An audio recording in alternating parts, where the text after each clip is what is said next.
il existe ensemencement d'espèces animales ou végétales peut-être,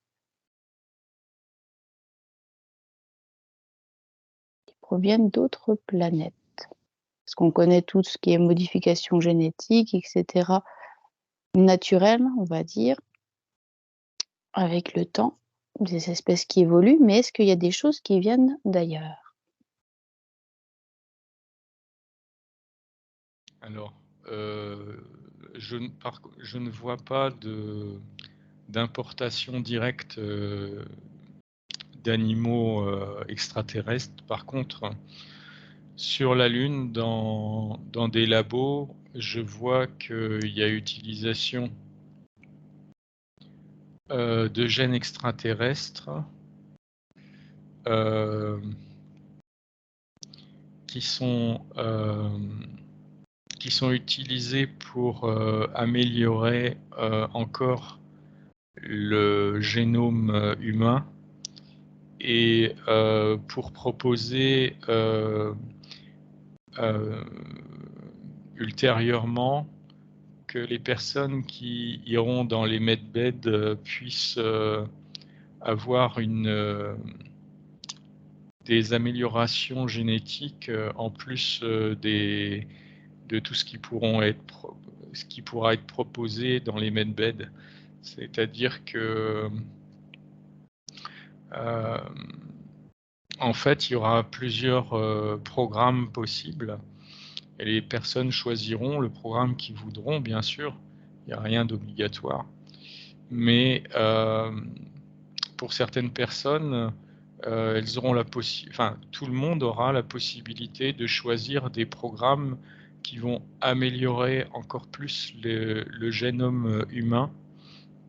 Ça va être, notamment pour, le renforcer en termes, immunitaires, pour améliorer ses fonctions cognitives, pour développer ses perceptions extrasensorielles. Hem, il y a aussi des capacités, de perception émotionnelle plus fines et puis d'autres perceptions qui sont complètement inconnues de l'être humain, qui pourront être accessibles, une fois, avoir, reçu ce programme. Pour pouvoir, notamment, avoir des contacts plus étroits et plus, fluides avec, certaines espèces galactiques. Et donc, ces programmes, de recherche, c'est pas vraiment de la recherche, c'est du développement génétique qui sont faits actuellement sur la Lune. Heu, Ils sont en cours, mais ce que je vois pas, c'est, d'importation d'espèces directement, extraterrestres, d'espèces, sur la Terre, en ce moment en tout cas. Il y en a eu dans le passé, mais sur cette période-là actuelle, c'est pas ce que je vois. D'accord, quand tu parles de période actuelle, c'est là, cette année, 10 ans tout au plus ou 50 ans, 100 ans? Heu, Si je regarde, la dernière fois qu'il y a eu des espèces qui ont été importées sur Terre, directement, Mmh. ça remonte,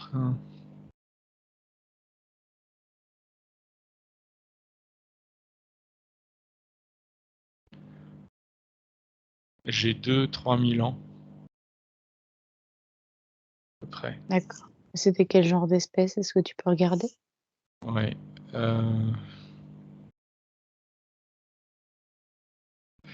je vois des oiseaux, certains oiseaux, plutôt des gros oiseaux, genre perruche, aigle, des des rapaces, Mmh. Et puis aussi des plus petits oiseaux,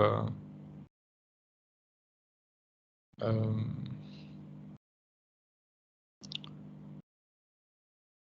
comme j'y connais rien en nom d'oiseaux, je vais pas dire quoi que ce soit, mais c'est des petits oiseaux de la taille d'un moineau, quoi, hein, mais qui sont très colorés.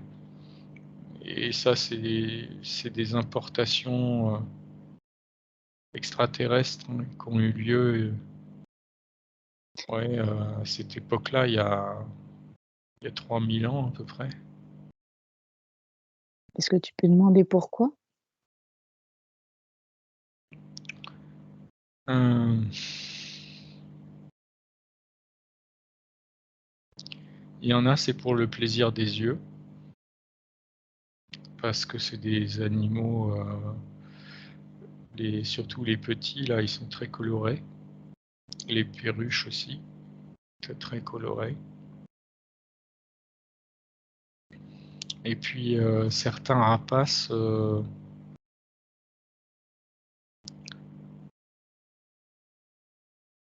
c'est pour il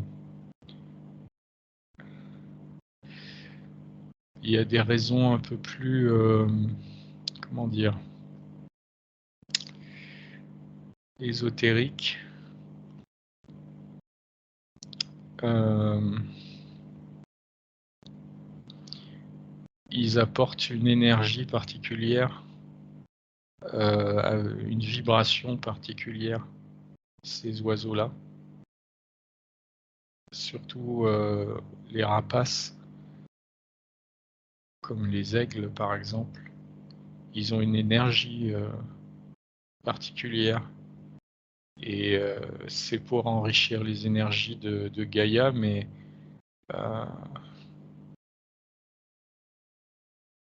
Mmh. c'est aussi parce que ce sont des animaux qui ont fasciné, certaines civilisations extraterrestres et voulaient, il y a certaines civilisations extraterrestres qui sont venues sur Terre et heu, qui se sont installées, par exemple, dans le centre de la Terre, mais aussi des fois en surface il y a 3000 ans, il y avait du mélange, pas mal, et ils ont voulu, avoir ces animaux, un peu fétiches avec eux, qui les ont importés de leur civilisation d'origine. Quand tu dis, quand tu parles de l'espèce qui est venue et qui a voulu installer ces oiseaux, tu parles de quelle espèce exactement? De quelle civilisation? Mmh mh.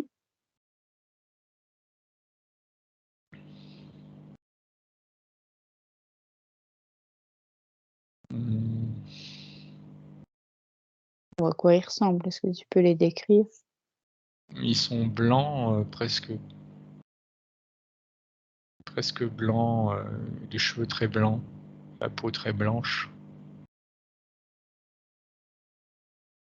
Hem, Ils sont humanoïdes, Mmh mh.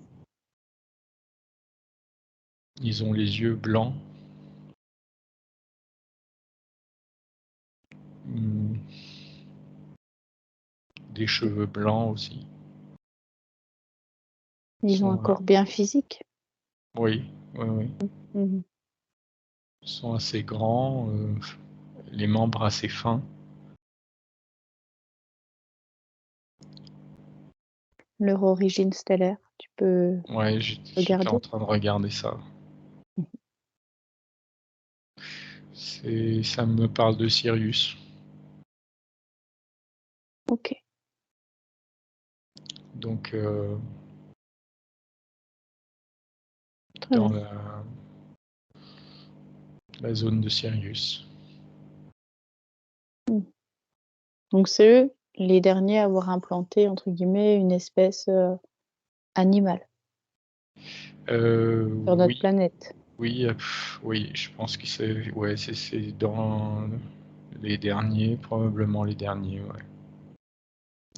Et eux, ils se sont réfugiés dans le centre de la Terre, mais pendant un moment, ils étaient en surface aussi. Un peu. Et qu'est-ce qui a fait qu'ils sont rentrés au centre de la Terre? Les activités violentes de l'espèce humaine et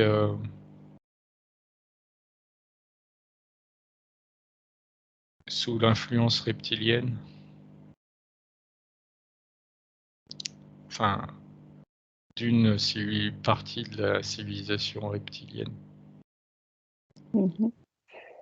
Et les humains, ils voyaient, ces êtres de Sirius? Ils étaient en contact avec eux avant de rentrer, En fait, ils ont senti venir l'extinction s'ils restaient en surface. Parce que ils n'étaient pas trop équipés pour se défendre en fait. Et puis ils n'avaient pas envie de faire la guerre. Donc ils se sont retirés dans le centre de la Terre. et les humains, ils avaient connaissance de cette espèce-là, Euh, syrienne? très, très peu d'humains ont eu contact avec eux parce qu'ils étaient dans des zones volontairement peu accessibles. Ils vivaient pas en contact direct avec les êtres humains, mais ils vivaient en surface, plutôt des Mmh. zones montagneuses D'accord. Mmh. ou des zones désertiques. OK. Si on revient à aujourd'hui, donc tu dis que tu vois principalement des choses qui se passent au niveau de la Lune pour améliorer le génome humain. Est-ce que tu vois d'autres choses qui se passent au niveau de la Lune, par rapport aux espèces animales ou végétales? Parce que là, tu parles des humains, hein, c'est une espèce finalement, animale, si je puis dire. Est-ce qu'ils font d'autres modifications sur d'autres espèces? Ils sont en train de faire de la recherche génétique sur des espèces de plantes qui existent sur la Terre euh, pour, euh, pour qu'elles puissent ensuite absorber la pollution terrestre, une partie de la pollution, qu'elles la digèrent. Et la transformer en autre Pour la, molécule? pour la biodégrader complètement.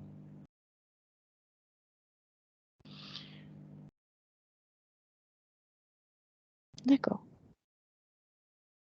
Donc là, Et on est plus ça concerne notamment les plastiques, parce qu'il y a beaucoup de plastique dans les mers et dans les océans. Ils sont en train de faire des recherches pour modifier notamment certaines bactéries aussi qui sont dans l'eau pour qu'elles puissent digérer les plastiques. mmh, Ça ne veut pas dire que une fois qu'on a entendu ça, allez, allons-y gaiement et mettons encore plus de plastique dans les mers. C'est juste que ça va aider à la dépollution de Gaïa dans les années qui viennent. mmh. Et ça, c'est pas des recherches qui sont déjà faites par des humains? Les humains font aussi des recherches dans cet objectif, mais les recherches sur la Lune, elles intègrent des connaissances de galactiques et elles sont bien plus avancées. Mmh. Est-ce qu'on a accès à l'avancée de ces recherches? Pour l'instant, sur Terre, non, pas encore. C'est encore des programmes qui sont pas encore accessibles sur Terre. Et où est-ce qu'ils en sont dans leurs recherches? Sur Terre, Non, au niveau de la Lune, ça avance? C'est plutôt, Ah oui, c'est déjà très avancé. Ouais, ils font même déjà des tests de dépollution sur, ils récupèrent de l'eau sur terre et puis, ils ils mettent, ces bactéries-là dans l'eau et ils regardent comment ça digère, le plastique, les plastiques. Parce qu'il y a des C'est fines particules de plastique dans l'eau, en fait. C'est pas forcément les gros déchets, c'est les fines particules. Ouais, ouais, il y a des fines Mmh. particules et puis, Mmh. pour les plus gros morceaux, il y aura d'autres solutions, mais, pour ces microparticules, les bactéries seront très efficaces. Et ce sont des bactéries qui sont modifiées génétiquement, c'est des bactéries qui sont présentes sur terre et modifiées génétiquement? Ou est-ce que c'est des bactéries importées d'autres planètes? Il y a un peu les 2 en fait. Il y Mmh. a un mélange des 2 et en fait, ils font des sélections pour prendre celles qui sont les plus efficaces. Ils font des tests pour sélectionner les plus efficaces et puis en fonction des types de plastique aussi. Parce qu'il y a plein de sortes de plastiques différents donc, il y a des bactéries qui vont fonctionner mieux sur certains types de plastique et d'autres sur, d'autres types de plastique.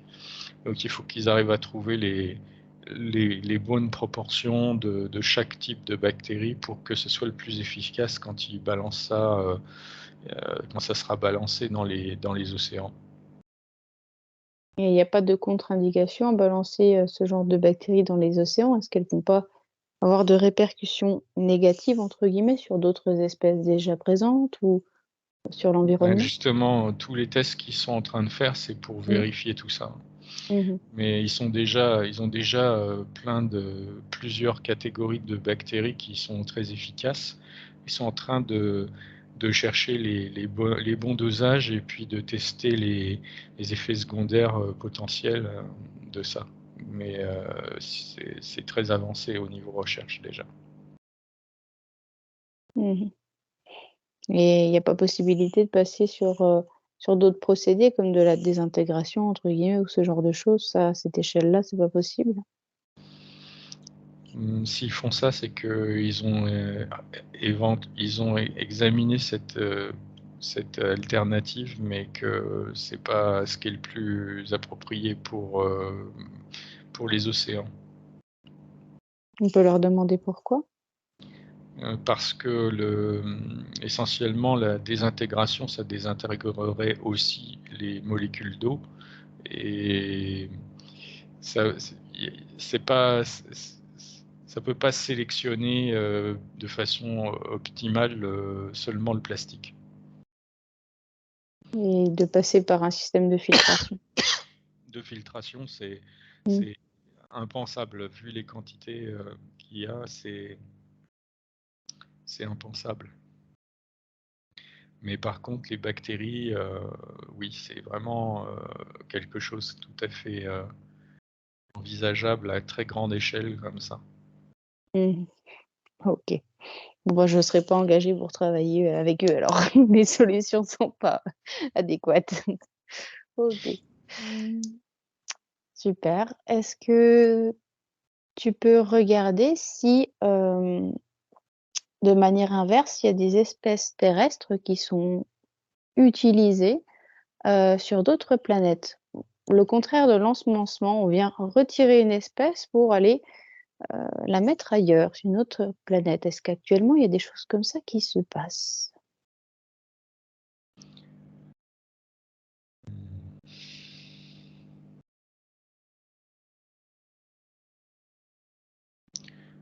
En fait, non, mais, il y a des exceptions. Les exceptions, ce sont des êtres humains qui ont, un animal de compagnie et qui ont été, extraits de la surface par leur famille galactique pour des raisons diverses. Ils sont ramenés sur, leur planète d'origine, et d'origine dans le sens du parcours d'âme, hein, puisque ce sont des êtres humains qui sont nés sur Terre, mais qui dont l'origine galactique principale n'est pas terrestre, hein. Ils sont ramenés parfois avec leur animal de compagnie. Et donc l'animal de compagnie, à condition bien sûr qu'il soit bien scanné pour ne pas rapporter de virus ou de bactéries qui ne seraient pas appropriées pour la planète en question, mais l'animal est transporté aussi avec l'être humain sur la planète d'origine. Mais c'est des cas hyper ponctuels et hyper rares. Sinon, il n'y a pas de... Dans ce sens-là, il n'y a pas d'exportation d'espèces animales ou d'espèces végétales vers d'autres planètes. Pas pour l'instant, mais ça va être programmé. Ça va se faire a priori à l'avenir, parce que pour la formation de nouveaux écosystèmes sur d'autres planètes, la Terre va être utile, mais pour l'instant elle est encore trop polluée. Il y a encore trop de virus et de bactéries inappropriées pour que ça puisse être un lieu de prélèvement sain. À l'avenir, toutes les maladies vont être éradiquées de la planète Terre, et quand ça sera atteint ce niveau-là, il y aura des espèces qui pourront être exportées. Après, quand je parle d'exportation, c'est pas forcément que l'animal. Peut-être juste les gènes, le génome, hein, carrément, prendre un génome d'une espèce, une cellule, et puis l'utiliser pour générer d'autres individus ailleurs. En fait, les informations génétiques de tout ce qu'il y a sur Terre, que ce soit des animaux, des plantes, des humains ou autres, c'est déjà stocké dans une bibliothèque, on va dire, intergalactique, qui contient tous les génomes de toutes les civilisations qui existent. C'est une banque de données gigantesque qui est accessible à n'importe qui. Et donc ça, c'est utilisé pour tout type de recherche génétique et pour tout projet génétique qui puisse y avoir. Dans ce sens-là, si on parle d'informations génétiques, oui, c'est exporté puisque ça fait partie de cette banque de données. Oui, puis de toute façon, même au niveau du génome, il peut y avoir des petites choses qui sont à revoir, parce qu'il y a au niveau des environnements, un génome va peut-être pas être en adéquation avec un nouvel environnement. Il faut quand même modifier des choses. Il y a peut-être déjà des maladies programmées dans le génome, enfin des choses comme ça. Il y a plein de choses à modifier, j'imagine. Donc c'est pas pur. Disons que l'accès à l'information, elle est possible par n'importe quel chercheur qui est connecté à cette banque de données. Mais après, ce qui va en être fait, ça va dépendre de plein de conditions. Et bien entendu, il ne s'agit pas de créer de nouvelles formes vivantes qui vont être faibles sur le plan génétique et qui peuvent s'éteindre facilement. Ce qui compte, c'est que la création de la vie sur des nouvelles planètes soit une quelque chose qui s'intègre bien dans l'écosystème de la planète en question, qui est quelque chose qui est solide, qui est résistant, et puis qui est en même temps capable d'évoluer facilement. Il y a plein de critères qui doivent être respectés, et bien entendu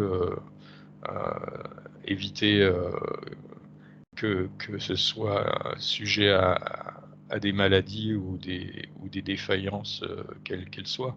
Donc, c'est pas parce que l'information est disponible dans la banque de données qu'elle va être utilisée telle qu'elle pour des projets génétiques.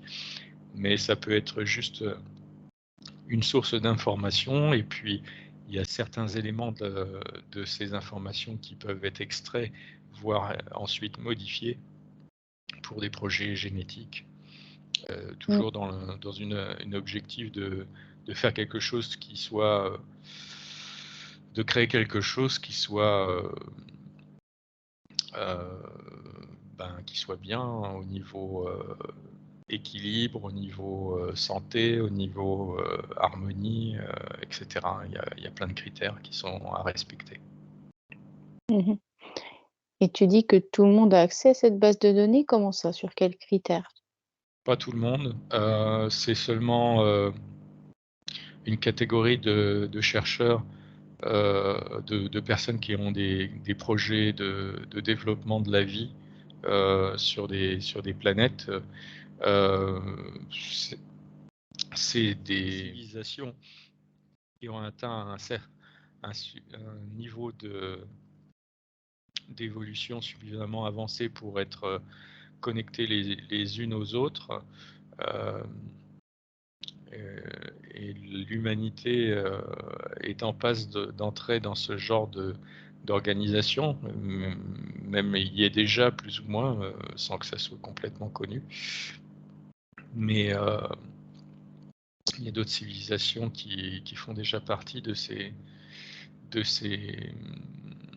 comment dire,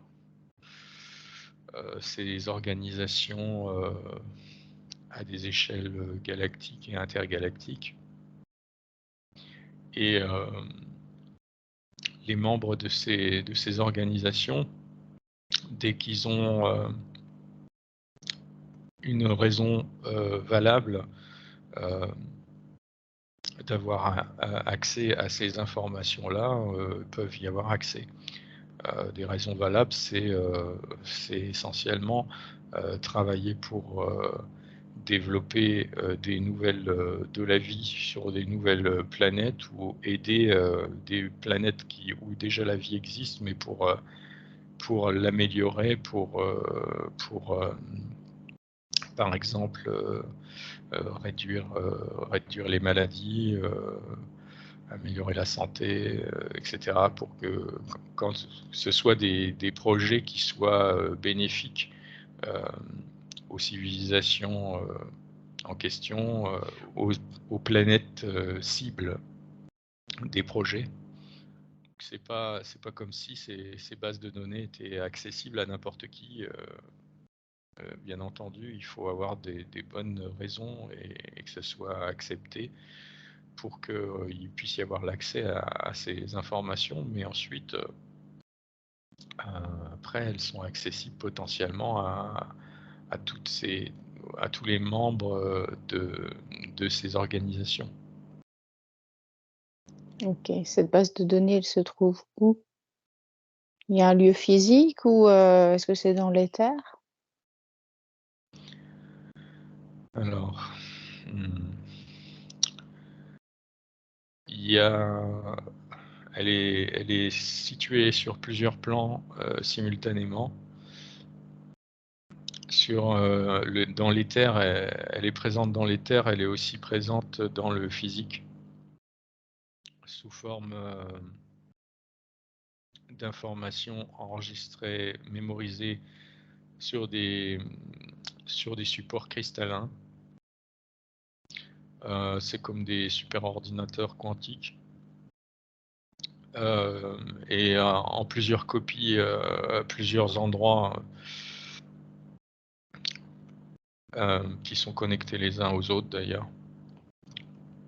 C'est comme un espèce de gigantesque internet intergalactique avec des accès comme des accès à internet qui permettent à certains êtres d'avoir accès à cette base de données. Elle est accessible de n'importe quel endroit de l'univers en fait. Et oui, les représentations physiques de ces informations sont stockées en copie de façon multiple. Et je vois qu'il y a une centaine à peu près de copies. Donc c'est pour permettre de préserver cette information dans le physique dans tous les cas. Et il y a ce genre de choses pour chaque univers? Ça relate, tous les génomes de chaque espèce dans chaque univers? Il y a des univers où il n'y a pas de vie, donc C'est ça vite fait. n'existe pas. Il y a des univers où il y a une vie, mais qui est tellement différente que il n'y a pas de code génétique. Donc voilà, c'est